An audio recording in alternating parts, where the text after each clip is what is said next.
ইন্নাল হামদুলিল্লাহ ওয়াসসালাতু ওয়াসসালামু আলা মান লা নাবিয়্যা বা'দা। আজ 17 রমাদান, আজ ইয়াউমুল ফুরকান, সত্য মিথ্যার পার্থক্যকারী। আজ গাজওয়াতুল বদরের দিন। বদর মুমিনদের প্রিয় নাম। বদর মুসলিম উম্মার পথের পাথেয়। বদর মুসলিম উম্মার বিজয়ের পথ। বদরের পথ ধরেই মুসলিম উম্মা বরাবর বিজয়ের পথে হেঁটেছে, মাথা উঁচু করে দাঁড়িয়েছে, সমস্ত কাফেরদের লাগাম টেনে ধরেছে, সমস্ত কাফের মুশরিকদের অন্তরে ভয়ভীত করে রেখে দিয়েছে।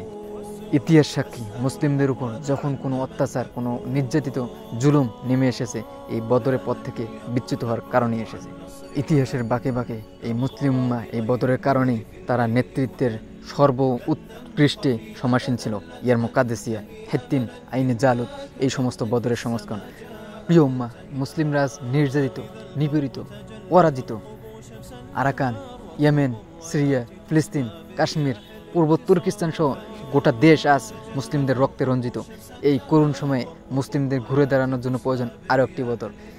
প্রিয় উম্মাহ, এই বদরের পথেই মুসলিম উম্মার একমাত্র মুক্তির উত্থান। সেই পথ রাসূল সাল্লাল্লাহু আলাইহি সাল্লাম বিজয় করে দেখিয়ে গেছেন। প্রিয় উম্মাহ, মুসলিম উম্মাহ তাদের হারানো সম্মান, গৌরবময় বিজয় কীভাবে ফিরে পেতে পারে, যখন তারা রাসূলের পথ ছেড়ে এই গত 100 শতাব্দী ধরে এই আমেরিকান মডারেটদের, ইসলামদের, গণতন্ত্র, এই কুফরিদের ধোকায় 100 বছর থেকে আমরা কাফেরদের পদতলে পিষ্ট হচ্ছি। প্রিয় উম্মাহ, দাওয়াত ও এদাত এবং জিহাদের পথ ছেড়ে আমরা কীভাবে বিজয় লাভ করতে পারি, যে রাসূলের পথ ছেড়ে আমরা যদি অন্য পথে চলি, যে অন্য কোনো মাধ্যম গ্রহণ করি।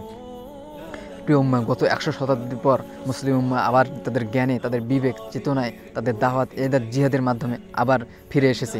তারা তাদের এই আকীদার নতুন বিপ্লব এবং এই তাওহীদের নতুন বিপ্লব, তাদের চিন্তা চেতনা, তাদের এই প্র্যাকটিস, অনুশীলন, বদরের পথ, হিত্তিন, আইনে জালুত থেকে শুরু করে মুসলিম উম্মাহ আবার ফিরে এসেছে।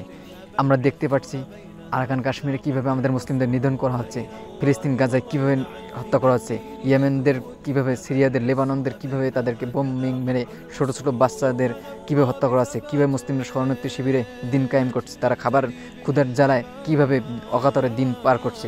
প্রিয় উম্মাহ, জেগে উঠুন, আর ঘুমিয়ে থাকবেন না। আর কাফেরদের অনুসরণে নিজেদের ইমান আমলকে, নিজেদের অনুসরণকে, নিজেদের ইসলামকে আর লজ্জিত করবেন না। গত 100 শতাব্দীর পর মুসলিমদের এই গণ অভ্যুত্থান আফগানিস্তান, শ্রীলঙ্কা, বাংলাদেশ, সিরিয়া, সোমালিয়া এবং মালিতে দাপট ও পরাক্রম শক্তিশালী যে সেনাদের উত্থান, যে গণজাগরণের উত্থান, যে গণ অভ্যুত্থানের উত্থান বারবার মুসলিম উম্মার বিজয়ের কথা স্মরণ করিয়ে দেয়। মুসলিম উম্মাহ আবার ঘুরে দাঁড়িয়েছে। আমাদেরকেও সেই কাফেলায়, জিহাদের কাফেলায় অংশগ্রহণ করতে পারি সেই তৌফিক দান করুক। এবং যেভাবে আমাদের মুসলিমদেরকে এই যে হোলি অবস্থায় নিয়ে মুসলিমদেরকে যেভাবে নিধন করে, অত্যাচার করে হত্যা করা হলো, ভারতের অখণ্ড ভারতকে জয় করার জন্য, এবং মুসলিমদের সংখ্যালঘু মুসলিমদের উপর এরা অত্যাচার করে নিজেদেরকে শক্তিমান মনে করছে। এবং গাজায়, ফিলিস্তিনে, ইয়েমেনে এরা মুসলিমদের উপর ব্যাপক পরিমাণে হত্যা করে, বম্বিং করে এরা মুসলিমদেরকে, সংখ্যালঘু মুসলিমদের উপর হত্যা করে নিজেদেরকে শক্তিমান মনে করছে। আমাদের উচিত আমাদের ইমান, আখলাক এবং আকীদা দাওয়াতের বিপ্লব জারি করা এবং দাওয়াত পৌঁছে দেওয়া, এবং আমাদের এই গণ অভ্যুত্থানের মাধ্যমে এবং এই দাওয়াত এদাত জিহাদের মাধ্যমে সকলের এই কাজ, জিহাদের কাফেলায় সমস্ত সকলকে আল্লাহ সুবহানাহু ওয়া তাআলা শরীকত তৌফিক দান করুক। ওয়া আখিরু দাওয়ানা আলহামদুলিল্লাহি রাব্বিল আলামিন।